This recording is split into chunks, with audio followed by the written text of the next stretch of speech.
Hello friends, welcome to சிந்தனை சமையல். இன்றைக்கி சிந்தனை சமையலில் ரவா இட்லி பண்ணலான்ட்டு இருக்கேங்க. அது எப்படி பண்ணுறது, அதுக்கு என்னென்ன தேவை, அதெல்லாம் வாங்க வீடியோக்குள்ளே போய் பார்த்துடலாம். இப்போது ரவா இட்லிக்கு 1 கப் ரவை எடுத்திருக்கேன், வெள்ளை ரவை எடுத்திருக்கேன். கொத்தமல்லி தழை, கருவேப்பிலை, 5 பச்சை மிளகா, தயிர் 1 கப், கடலைப்பருப்பு 1 டேபிள் ஸ்பூன் எடுத்து ஒரு 10 நிமிஷம் ஊற வச்சுருக்கேன் நான். வெங்காயம், ஒரு பெரிய வெங்காயம், உப்பு, சமையல் சோடா சிறிதளவு, தேங்காய். இதுக்கு இவ்வளோதாங்க தேவை. அதை எப்படி செய்யறதுன்னு பார்க்கலாம். இப்போது வெங்காயத்தை பொடி பொடியாக நறுக்கி வச்சுக்கலாம். கொத்தமல்லியும் கட் பண்ணி வச்சுக்கலாம் பொடி பொடியாக. அதுக்கப்புறம் ரவையெல்லாம் வறுத்து தாங்க நம்ம போட போகிறோம். ஃபஸ்ட்டு வெங்காயத்தெல்லாம் கட் பண்ணி வச்சுட்டா கலக்கி வைக்கிறதுக்கு சௌகரியமாக இருக்கும். இந்த மாதிரி பொடி பொடியாக கட் பண்ணிக்கணும். இந்த மாதிரி வெங்காயத்தை எவ்வளோ பொடிசாக கட் பண்ண முடியுமோ அவ்வளோ பொடிசாக கட் பண்ணி வச்சுக்கலாம்.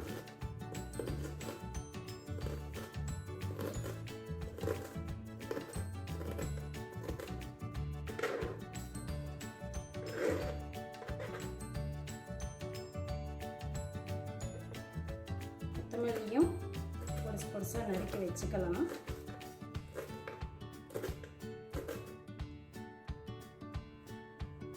கருவேப்பிலையும் கட் பண்ணி வச்சுக்கலாம். இந்த மாதிரி கட் பண்ணி வச்சுக்கலாம். இப்போ ரவையை வறுக்க போகிறோம். அதை எப்படி வறுக்கிறதுன்னு பார்க்கலாம். இப்போ பாண்டிலே காஞ்சிட்ருக்கு. அதில் ஒரு 2 ஸ்பூன் ஆயில் விட்டுக்கலாம்.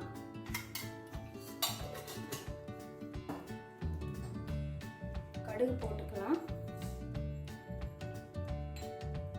கடுகு வெடிக்கட்டும். கடுகு வெடிச்சிட்டு ஒரே ஒரு வரமிளகா இதோட போட்டுக்கலாம்.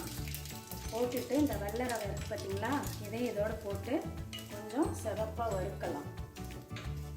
வறுத்து போட்டால் உங்களுக்கு இட்லி நல்லா இருக்குங்க. பச்சையாகவே போட்டாக்க கெட்டி கெட்டி ஆகிடும். அதனால் ரவையை நல்லா சிவப்பாக வறுத்துக்கலாம்.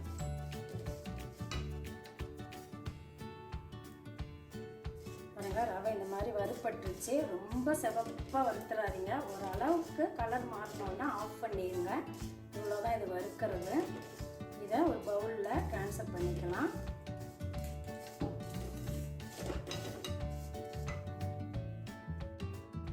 ரவை வறுத்தாச்சு இல்லையா?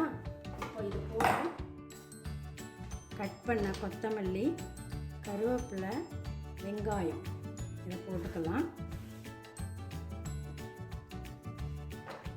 இந்த கடலைப்பருப்பு ஊற வச்சுருக்கேன்.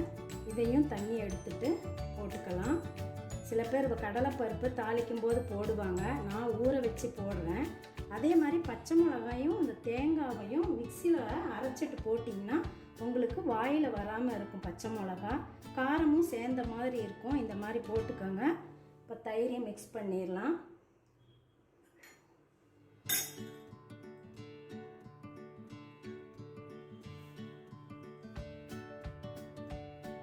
இந்த மிக்ஸி ஜாரில் இந்த பச்சை மிளகாய் எடுத்து வச்சுருக்கோம் எல்லாம் இது போட்டுக்கலாம். தேங்காயும் போட்டுக்கலாம். பச்சை மிளகாயும் தேங்காயையும் மிக்சியில் ஒரு சுற்றி எடுத்துக்கலாம்.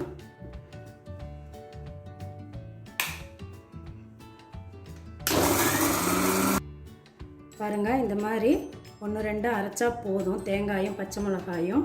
இப்போ இதுவும் இது கூடயே சேர்த்திக்கலாம்.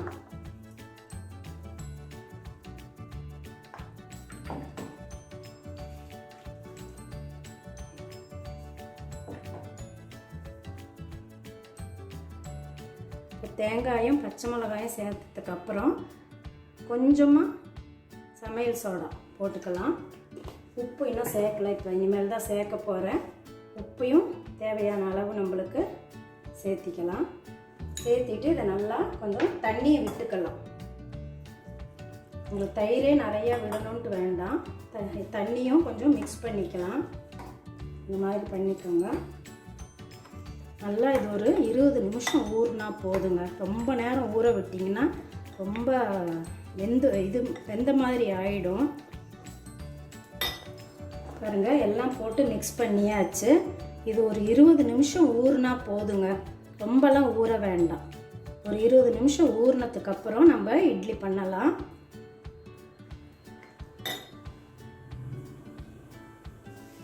பாருங்கள், ரவை 20 நிமிஷம் நல்லா ஊறிடுச்சு. இந்த மாதிரி இருக்கட்டும்.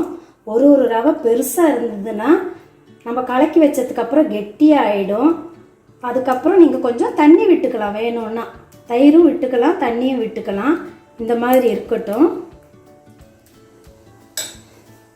இந்த மாதிரி இட்லி தட்டில் இந்த மாதிரி ஊற்றிக்கோங்க. குக்கரை ஆன் பண்ணி வச்சுருங்க. தண்ணி கொஞ்சம் தளைச்ச உடனே இதை வச்சிடலாம்.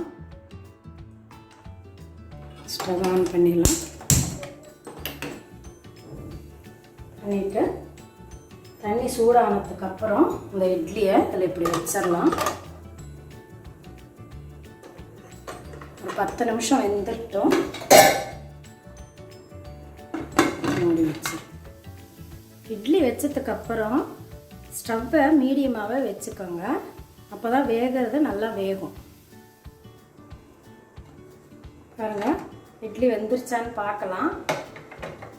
ஒரு ஸ்பூனோ கத்தியோ எடுத்துட்டு இப்படி குத்தி பார்த்தீங்கன்னா உங்களுக்கு தெரியும் இட்லி வெந்துருச்சு. ஸ்டவ் ஆஃப் பண்ணிடலாம். எடுத்து ஒரு பவுலில் போட்டுக்கலாம். ஒரு 2 நிமிஷம் கழித்து எடுங்க. சுட சுட எடுத்திங்கன்னா இட்லி பிஞ்சிரும். ஒரு 2 நிமிஷம் கழித்து எடுத்து பவுலில் போட்டு வச்சுக்கலாம்.